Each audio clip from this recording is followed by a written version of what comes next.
That's what we're doing here, Mr. James Gray, Judge, Your Honor, Your Worshipfulness. Aloha, spokesperson for law enforcement against prohibition. Thanks for coming to Hawaii. Jeff, it's just great to be with you. It's a wonderful place, and some good things are happening here and really around the country. Of course, some less than wonderful things are happening, too. Well, would you like to thank me right now for making sure that your trip to Hawaii was a write-off? Actually, that's a nice try, but we'll have to keep working on that one. Yeah, well, again, it's great to have you live in person. I've had a lot of law enforcement against prohibition people in. I've had your director. Yeah, Neil Franklin probably. Neil was on. Of course, Lenny Freeman makes several appearances. He's a former judge, as former judge from Colorado. One of the hot spots of what we're about to talk about today. Well, people don't really know what to make of us, at least on the other side, the ones that propose that we continue with this disastrous policy of drug prohibition, because we have all the credentials. You know, we have the chiefs of police, we have the DEA, former DEA agents, the judges, the prosecutors, all the way through, and it isn't working. And all you need to do is legitimize the conversation, Jeff, as you well know. And that's simply all we need to do, because what we're doing does not stand scrutiny, and we're getting How long were you on the bench? You're retired now, yes, Judge Gray? Yeah, I was on the bench for 25 years. Before that, I was a federal prosecutor, and before that, I was a Navy JAG attorney. And as we were talking just a moment ago, I was in the Peace Corps in Costa Rica as well, but not as an attorney. And how long, at what point in your career did you finally get some inclination that you were sitting there sending people to pay for the prison system's salaries and to keep the prisons full for the bottom line of corporate greed, as opposed to actually having an effect with a quote-unquote war on drugs? You know, you're right. It really is money that's running this bus. And probably within a year or two of my taking the bench and just seeing us churn low-level drug offenders through the system for no good purpose whatsoever, filling our prisons, and then you just start looking at other ramifications. I don't know about Honolulu, but I probably do. But in Orange County, where I'm from, Los Angeles County, the biggest mental health facility is the county jail. You know, we're doing untold damage to these mentally fragile people, and that's probably true all around the country. It goes on and on and on. Well, it's a disaster. My show was dedicated yesterday to three people, two of them who hung themselves in jail. Famous musician Mackie Fury, another famous surfer Marvin Foster. These guys hung themselves. You know, obviously they were strung out on methamphetamine. Well, I'm not saying these drugs cannot be dangerous and harmful, but look, one way of addressing this is, who do you trust more, your minister of health or the mafia? You know, as far as quality control, a lot of the methamphetamine problems are simply you have no idea what you're putting into your body. At least we can control that. We all know smoking tobacco is harmful for your health, but at least when you go to your local mini mart, you're not and buy a pack of Marlboros, you know it's not going to contain DDT or that's right. So those are bigger issues, really, than the other ones. And then we haven't even talked about the money yet, which is let's go back to the roots of this. Now, you're a judge. Besides sending people, maybe they're first offenders or repeats, on these marijuana, we'll use marijuana as the most active, 80% or 70% of our judicial system wasted and money spent on the marijuana issue. And then I would have to just wonder what percentage of them would come back with probation violations, which would actually send them into semi-hard time, if not hard time, and turn them into hardened criminals. Jeff, people don't focus on that. But today, at least in California, we probably have 10,000 people in prison today that simply should not be there because, like you say, they were on parole for whatever reason, and then they maybe stupidly, but smoked marijuana, which will stay in your system detectable for about 30 days. Test. They either don't go or they test dirty, and they're, boom, back in prison again. An absolute waste of money, human resources, and everything else you can think of. It's stupid. Now, let me ask you, how many of your cohorts in the judicial system, since you were a judge, called you stupid when you came out of the closet and actually said, were you still presiding on the bench when you first joined LEAP? And yes. Were you allowed to keep your job as a judge when you're coming out and saying, you know what? In other words, did you stop sending people to jail for marijuana? You know, it was not at all clear that would not be an ethical violation. And I took some chance at that, feeling that there's some things that are more important than job security. But Otherwise, you asked me two questions. So what do my colleagues on the bench think? What's that, publicly or privately? Because publicly, they either wouldn't say anything or that's appropriate, let's keep doing it. Privately, they'd almost all acknowledge what we're doing is not working. And, but does everybody also acknowledge it's what keeps them paying their mortgages and sending their kids to private school? Not on the bench, because we'll never run out of the need for judges. And honestly, we won't run out of the need for police either, or prosecutors. So that's not really a threat. Maybe prison guards would talk differently. Well, they were the biggest lobby in California when it was on there. You're absolutely right. And, what you really need to get across to people here in Hawaii and everywhere else in the country is the tougher you get with regard to drug offenses, literally the softer you get with regard to the prosecution of everything else, because we only have so many resources. Or education about drugs. All of that's true, too. Simply right. When it comes down, and I'm proud to be a libertarian, although I was a libertarian long before I joined the Libertarian Party, but it makes as much sense to me to control what people put into their bodies as adults as it does what they put into their minds. It's none of the government's business. So let's hold people accountable for their actions, but not what they put into their bodies. And that was what the criminal justice system was designed for. Talking to former judge, retired judge for an entire career, federal prosecutor, trial judge, Navy attorney, criminal defense, Peace Corps, Costa Rica, and retired, Jim Gray. Jim, we're going to get into this a little later, since I happen to be running on a Libertarian ticket for governor myself. Good for you. And you were the candidate for Vice President of the United States last 2012, yeah? Proudly with Governor Gary Johnson, the most qualified person to be president I know of. Absolutely. Before we get back to the devil and the detail and the fact that this marijuana is one of the most benign herbs known to man, if it's going to be used medically and recreationally, relative to drinking a bottle of whiskey and beating up your wife or vice versa and driving the wrong side down the freeway, incredible health issues with both alcohol and tobacco that you do not find with marijuana, never an overdose. It goes on and on. The fact that it was made illegal to hide industrial hemp, so the oil companies and the textiles and the paper industries could have their way with the American people. At what point of your education on this did you realize that industrial hemp is what had pushed the marijuana into the limelight in order to hide behind the pizzazz? I'd really never focused on it much, even when I held my press conference back in 1992. But more you see this, it is truly a viable industrial crop. And, of course, Canada is overjoyed that we continue to prohibit it here. It's a couple of $1 billion. They just import it here for our merchants. And England does as well, and various other countries. Okay. It's crazy. Treat hemp like cotton, for heaven's sake. Listen, this is what brings me to, I guess, one of the biggest frustrations of my job sitting in this chair. By the way, it's not a job I don't get paid. But the bottom line being the frustration factor. So here I am in a country, and a quote-unquote the number one country on the planet per capita, first world country. We are the country, blah, blah, blah. Just listen to the politics and the propaganda.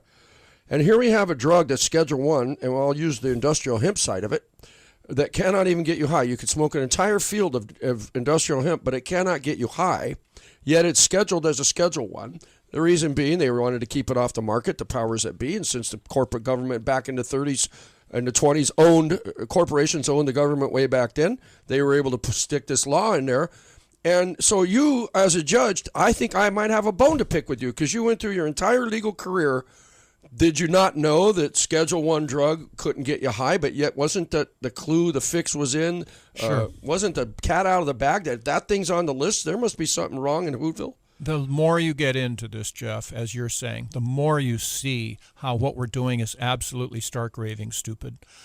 Hypocrisy. Let's talk about Marinol, for heaven's sake, because the natural substance marijuana is a Schedule 1 drug.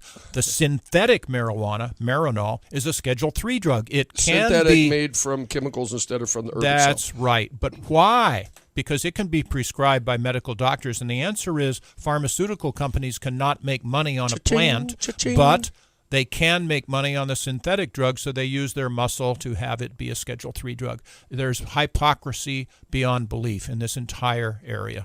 Okay, not only hypocrisy beyond belief, but let's talk economics. What was the latest numbers that came out of both Washington and Colorado on crime? Do you have any idea what this has done to the crime? It exacerbates this problem.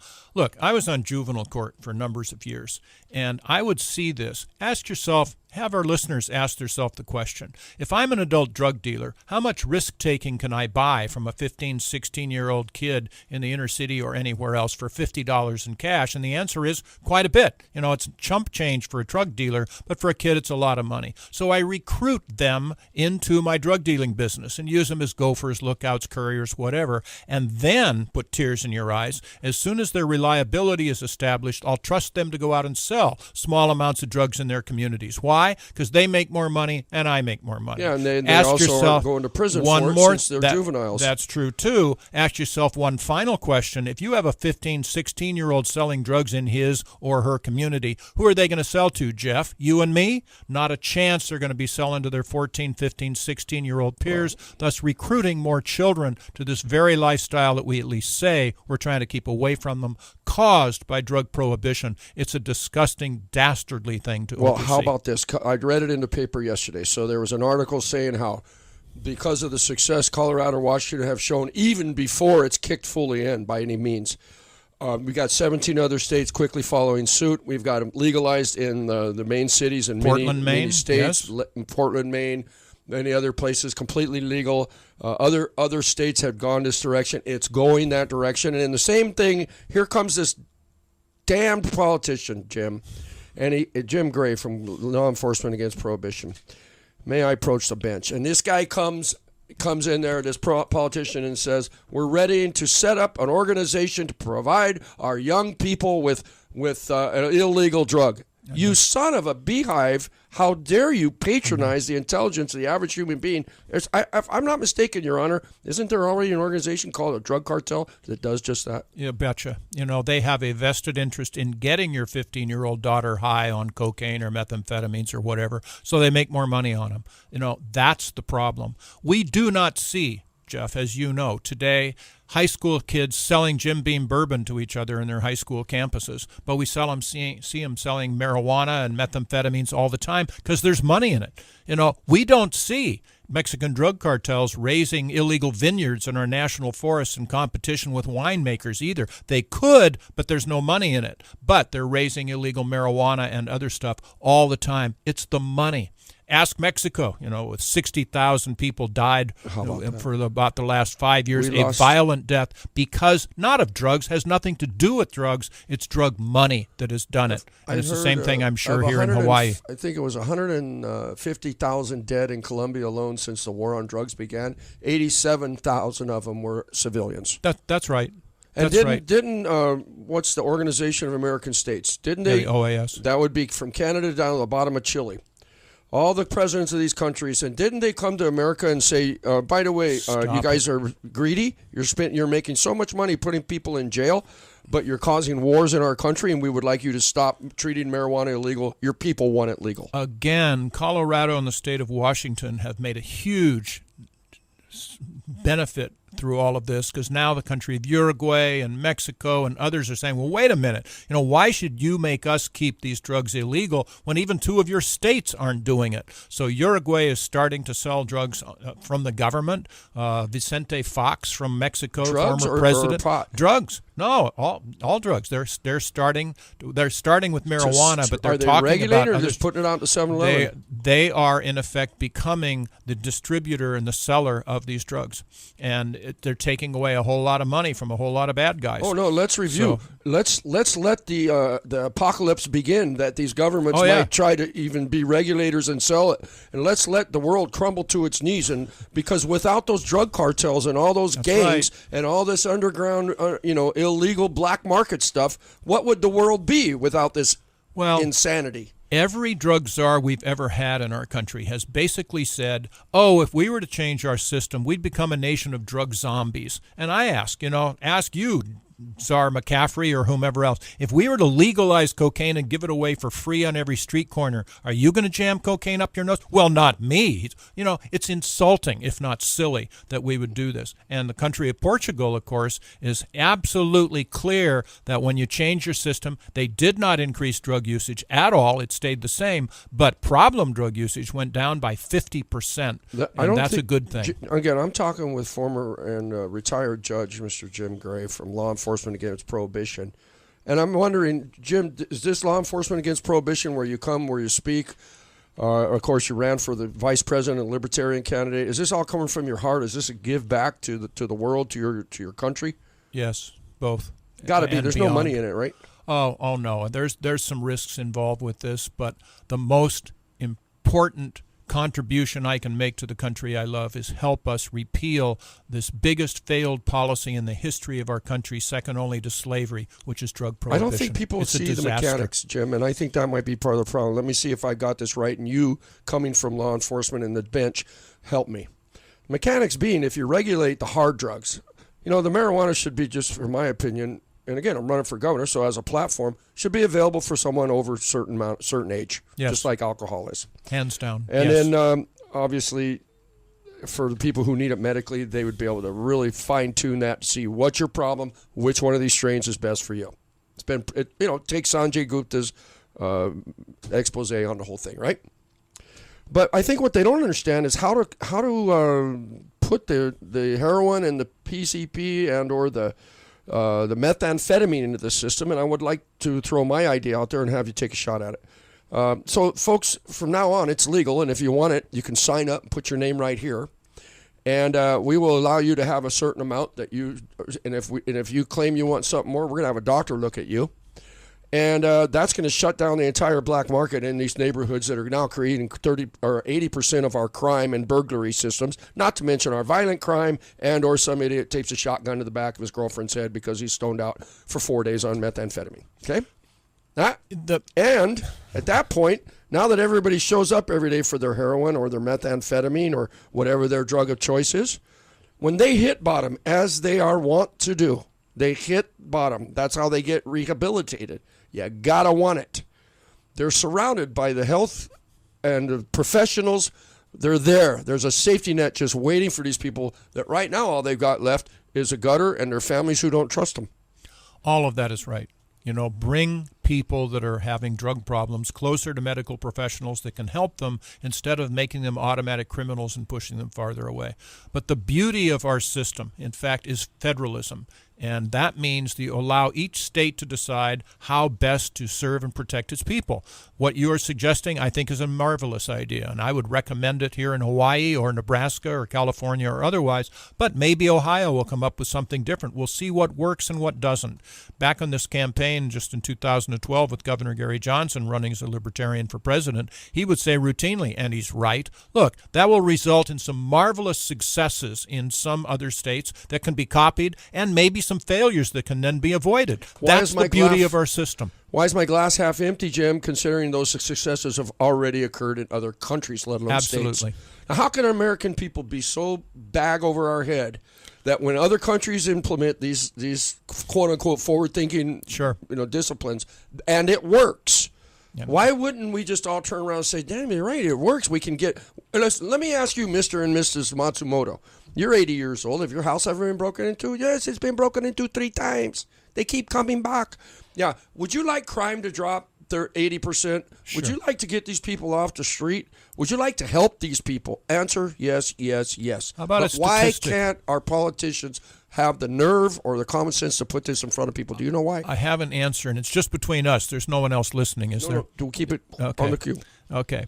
I'm here to tell you that I had 2 sitting congressmen in Orange County, conservative Republicans, and we were discussing this very issue. They brought it up. And they said, Jim, you're right. Most people in Washington realize the war on drugs is not winnable, but it's eminently fundable, and they're addicted to the drug war funding. It's money, Jeff. How could you sleep money. At night knowing you were throwing innocent people into prison and all their relatives being affected, let alone their children, and the fact that you were helping turn them into career criminals? How could these people sleep at night? I have to follow the law, and if I don't follow the law, then I should resign. But I didn't have to do it quietly, and I would, in my chambers, talk to the prosecutors and others and see if we could do other things. But there are mandatory minimum sentences, and to that degree, I'd have to do that. But we were also able publicly to get this word out, and we're making huge progress. The Rockefeller drug laws in New York were just atrocious, and at least they have been.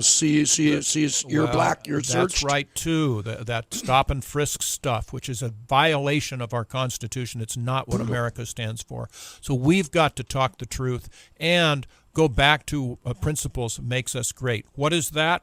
The soul of the United States of America, our liberties and freedoms, and today our very soul is under attack by our very own government, and we've got to stand up on this program and elsewhere and say this is not what we are. Okay, besides being a former judge and a law enforcement against prohibition spokesperson, you ran for vice president or a Libertarian candidate. And I have to ask you, did you ever get the feeling that it's too little too late, and the fact that we've been dumbed down by the corporate powers that be, whether they've written our scholastic books for our children to learn, what they've omitted to teach these kids, what they've decided is pertinent to their futures? Is it too little too late? Could we ever turn around the propaganda that's turned us into the greatest, the ugly American epitome of it all? We're just stupid. Jeff, I am deeply concerned for our country. I think we're resilient. I'm an innate optimist, but the way we're going from our budget standpoint, from our education, from our health care, immigration, all of these various things, we're simply doing it wrong. And there are answers. I'm going to give myself a plug here. I've written a book called Voter's Handbook, Effective Solutions to America's Problems. It's on the market for the Forum Press. And, there are answers. All we need to do is allow ourselves to discuss them, and we can resalvage. We can bring back excellence to our education system. We just need some leaders. And I don't know of any leaders in our country today, particularly at all, other than Gary Johnson, who I'm proud to have run with. Well, you don't know them because it takes corporate money to be known. It's true. And then, if you want to go to politics for 1 second before we get back to prohibition in 101, my main thrust and my goals for a governor is campaign finance reform. And I must hate to say it, but state-funded elections is the only way I see it going. It's hard for libertarians to swallow that, but That's with true. you. I'm with you on that. I call myself a functional libertarian. Gotcha. I want to do what works, and that one I think will work. There's some constitutional issues the way our Supreme Court has gone, but I'm here to tell you money is much, much too important in our elections, and we've just got to shut that down. Oh, yeah, well, as we speak, Supreme Court's deciding whether you should be allowed to give $2.5 million per candidate, is it not? Yes, we can go to Citizens United if you want to really. Well, no, this is continue even to worse get to me me mad, because Citizens United put up the super PAC, but now they're looking at saying, hey, it's freedom of speech. We're going to limit you to $2.5 million, 77 times the mean income of any individual family in America. Well, you can now give that to one politician. In fact, you can be more powerful than the political party in that city, town, or county. We all have our various views on these things. I would actually, under these circumstances, allow individuals to give unlimited amounts of money to people under today's system, but no non-human being entities give any money whatsoever. Then you'd immediately have to disclose it and have it on the internet and the rest of that. And if they Let's thought drop I was that because this is going to go on. It will. Let's continue go have a beer long later ways. and we'll talk about that. Okay, so let me bring it back into focus with Mr. Jim Gray, former judge. Again, Navy attorney, federal prosecutor, trial judge, Orange County. Retired. Yes, about 4 years and then ago. you picked up a new hobby. It was called payback. Give back to the society that you saw had issues, and it was through law enforcement against prohibition. Now, did somebody approach you? How did you rehabilitate? No one approached me, Jeff. It was my own initiative. Back in, I can tell you, April the 8th of 1992, I held a press conference as a sitting judge and simply said, what we're doing is not working and we're going to have to change away from this failed policy. Thereafter, I started getting contacted by all kinds of different people. And it made the papers, and I've been actively involved with it ever since. But no, this was all my looking. I'm still in the Peace Corps, and just looking at what was happening here to my country, and our people, I simply could not tolerate it. What about the idea of packing it up down to Panama, Indonesia, Philippines, Peru, Ecuador, Uruguay, you name it? Wonderful places. I'm an American, and I'll live or die as an American, my friend. Just had to poke you with that. I love our country. Let's go here. Okay, Mr. Gray. Let's go to Prohibition 101. What the heck's wrong with prohibition, generically speaking, in the shortest explanation as you've got? You can listen to Mr. Albert Einstein, Abraham Lincoln, all of these various people, and they basically will tell you that prohibition, trying to keep people from doing what they want to do, that doesn't hurt anybody, is a victimless crime, and generating a huge market to allow that to happen doesn't work. Simply flat out does not work, and doesn't it will work generate for the guys who are on the other end of it, the black market guys? Oh, that it works for them. How about the judicial system who gets to prosecute everyone? Again, we'll never run out of a need for judges, but it certainly does increase money for law enforcement. What about the Motel 6 called your private prison? I'm not against private prisons. As long as they have absolutely no say in who comes there or how long they stay. I personally think that private prisons run better than public prisons do. Yeah. And so what about their lobbying techniques that would lobby against something such as a legalization of marijuana? That is definitely a problem. However, it's no more of a problem than the prison guards unions that are lobbying today. So that we're going to have lobbying actions no matter what anyway. But private prisons, it does not concern me. So I think what you just mentioned, just said from a judge's point of view was prohibition has been proven by greater minds than mine that it will never work because it's got a built-in inherent flaw, which means it just fosters the negativity that completely blows away what this activity could ever accomplish. Yes. As Governor Johnson again says, and he's right, that no one is saying that some of these drugs are not harmful, without question, but probably only 10% of the drug problems in our country are actually related to the drugs. 90% are drug prohibition problems. The bad quality, the money, all that sort of stuff. Oh, the death, the coercion, the crime. Let me tell you. Stealing to pay for it. You like statistics. The year after we finally came to our senses and repealed alcohol prohibitions, homicides went down by 40% and continued to go down thereafter. The same thing's going to happen when we come to our senses and repeal drug prohibition. Oh, my Lord. Think about it. Those guys were fighting over who got to get the bootleg and corner what market. What's the matter with us? Absolutely. This drug, quote-unquote, war on drugs is so insipid and insidiously in every corner. We'd be bringing down a murder rate of our entire country by 40, 60%. And I'm going to quarrel with Attorney General Holder. You know, he did come out with these various comments, and I love what he said. It's about time, but I love what he said. But he was saying that the criminal justice system is broken. Okay, who stands for the perpetuation of the status quo? He does. He is the absolute highest-ranking law enforcement officer in the United States of America. What's he done? You know, he talks a little bit about this stuff. What's he done since? Has he proposed legislation? Has he given clemency or recommended clemency to the president for all of these people that are in prison that should not be there? I again say to you and anyone listening, we don't have any leadership in our country today. If he really believed what he said, he would be doing something instead of just talking about it. Well, I'm of the opinion we have all the leadership in the country today. It's called money. It's called corporate money. It's called who can buy the biggest politician, who can get legislation written specifically for them and their industry. It's true. And the rest of the planet and the environment and you name it can all go to hell. Well, and that's what's happening. And money is just unbelievably strong in that regard. But if the American people actually get the truth given to them, and in a lot of ways I was not a fan of Ronald Reagan, but at least he would talk to us directly. He would be a leader. He'd say, this is the direction we're going to go, and this is why. And I applaud that. And that's what we need today, and we need to change these directions, again, in education and in the war on drugs and again, all of these we just went around in a circle, Judge Gray, because that's where you brought me to my glass being half empty again. You don't know anybody that's out there except this one fellow that you ran with for president, yes, right? Yes, sir. Pretty good start. Well, that would seem to show me that we've gotten ourselves to the point where if you can't even find people who feel along those lines, how are you going to find people to vote for them? How are you going to find people to bother to vote, Jim? As I sit here today, Jeff, had we been able to be a part of the presidential debates, on the televised debates, we would have been competitive. Had we been seen as viable, Governor Gary Johnson would have come very close, if not being elected president of the United States.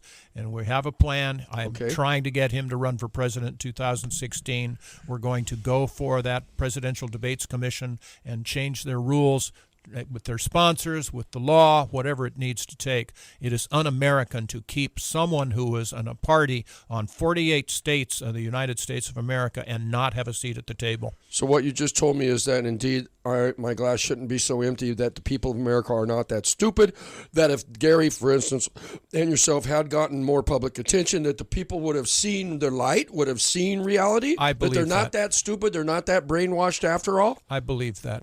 Plus, of course, people will really, the wasted vote syndrome was death on us. A lot of people wanted to vote. We were their choice, but when it came down to it, they voted against Romney. They voted against Obama. But had it just be able to vote for the person that is your favorite, we would have done much better. But again, we didn't have the exposure. I would venture to say that 80% of the people who went to the ballots and the ballot box didn't even know who we were in last November. So that certainly is a problem. That pretty much? That's why we need to be in those presidential debates. Well, that's why we need to get corporate money out of politics, because Clearly. for somebody with a platform that people may resonate with, they don't even get to get their piece made because they're not bought and sold for by corporate America. I completely agree with that. It sounds so pat. I can just see these veterans sitting back going, yeah, damn commie. Listen to you. What do you know about? Did you ever fight for your country? Well, because it sounds pat, right? We've been taught, propaganda has kind of got to us and said anybody that starts blaming corporate America for everything is pretty much a hippie without a job. Let me tell you, I was the only one of the 6 of us running for president or vice president that actually served in the military. I got a combat action ribbon in Vietnam. Nobody's going to talk that way to me. And I have seen firsthand what happens when you put our troops in harm's way without having the backup that they needed, the education and the munitions. And it's not going to happen under our administration. Talking with Judge James Gray again. Illustrious career, and after retiring speaker for law enforcement against prohibition, we're talking uncounted number of judges, narcotics officers, DEAs, undercovers, prison, I presume wardens, police chiefs, who all came out and had the nerve to stand up and say, this is so important, I'll take the flack from my fellow officers and my compatriots around me, my neighbors, perhaps my family. I'm willing to take this because it means so much to me to come and tell the truth. The truth is the war on drugs is not working. In fact, it's a mechanism in order for the corporate America to make money at the expense initially of brown and black people. They've expanded it to whoever they can catch. It's true. All of that is true. Isn't that sad? It does not take a sociologist to go through any jail or prison in our country and see that people of color are vastly overrepresented. And I speak with black churches, Hispanic churches, and say, "What's the matter with you? You're my hosts, and I'm going to get mad at you. Why are you so quiet?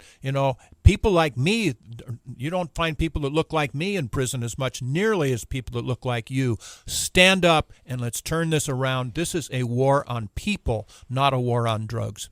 Oh, that's so damn true. Now, how, reefer madness, we go there, okay? Oh, gee. I mean, come on. Do you know, we can all look back at Reefer Madness and see a really bad B movie, right? We can see the monster from the Black Lagoon kind of thing. It would have been funny, except that it was so How did sadistic. They get the people to, because you think about it now, it's still so unacceptable to say, oh, by the way, Judge, do you smoke pot? I never have. Have you ever inhaled? No, I'm not interested. However, I'm here to tell you, from what I understand, marijuana is far less dangerous than my drug of choice, which, of course, is bourbon or wine. And I've had uncounted doctors in here and scientists saying they've never seen an overdose from pot.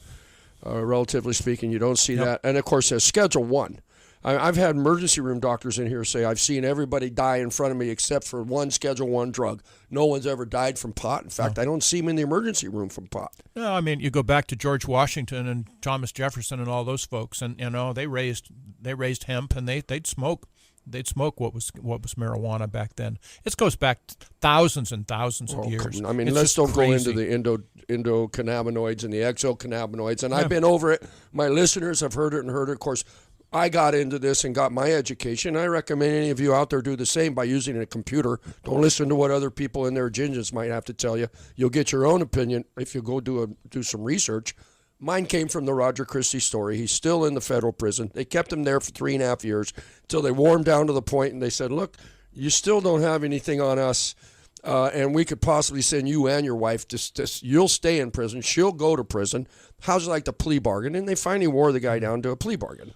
The mandatory minimum sentences, the drug sentences, give the prosecutors much too much power, and they can extort prison sentences out of people just because the alternative, 3 strikes, even if you're factually innocent, just simply didn't do this, have somebody lying, whatever the testimony might be, you'll plead guilty for 5 years in prison just because the possibility of getting 25 years to life is just forces you, coerces you into that. It's called the plea bargain revolving door, is it not? Jeff, it's wrong. It's not what we stand for. It is the wrong thing to do. But let me go back for a moment, because in California we tried to put an initiative on the ballot last November to treat marijuana like wine. And we didn't get enough money to get enough signatures, but it did go through the California State Attorney General's office. And that language came back, and it ensured that it would have passed had it been on the ballot, because it said, if this passes and we treat marijuana like wine, we will save tens of millions of dollars each year in enforcement costs and generate hundreds of millions of dollars in revenues. Tax revenue. I mean, what's the largest cash crop today? Let's review. By the way, I've got we're burning through this time for obvious reasons. We both have a dog in this fight. It's called caring about each other and caring about our futures to come. Okay? Yes, sir. Our children and their children. This is fundamental to the health of a society, to say the least. It's the most patriotic thing I can do for the country I love. And if anybody's got a call, have time for one at 296-5467. If you want to do a question, 296-5467. The future. Would you agree with me in saying that the dam has broken, the water has not reached to every village yet, but that it's a done deal? Not only have the people spoken, but so has the president of every other country south of the border told us, get off your greedy ocoles and stop this madness, that your people don't want this, and neither do we. You're causing wars in our countries. It's a done deal. It is. What can we do? Is this all I can do to help grease this wheel, and let people out there going, look, if we know it's going to happen for all the right reasons, why don't we get on board right now and start seeing a better day tomorrow? Well, we're working on it. I am here to tell you that proverbial light at the end of the tunnel is now in view. The war on drugs is going to be over, I think, within about 4 or 5 years. That must help a lot of folks in there with 3.5-year sentences left, yeah, Jim, in federal prisons and state prisons. It's outrageous that we don't have clemency commissions looking at every prison sentence. Now, some people, if they were out there selling drugs for profit and it was illegal, they should be in prison. Although, for heaven's sake, 30 years, 20, can you imagine how much 1 year in prison would be for your life? 10 years, it's really out of control. So we should look at every sentence that has been implemented and see if, in fact, it is appropriate in today's world. And there are hundreds of thousands of people in prison today in our country, Jeff, that simply flat out should not be there. Well, shame on us. It's like the Matrix. They're there. Their warm bodies are being used to fuel an economy. It's true. In this case, they're fueling the prison industrial economy and the politics that get their campaign contributions paid along with it. It is true, and it's outrageous. And I get emotional thinking about this. And then how old are you?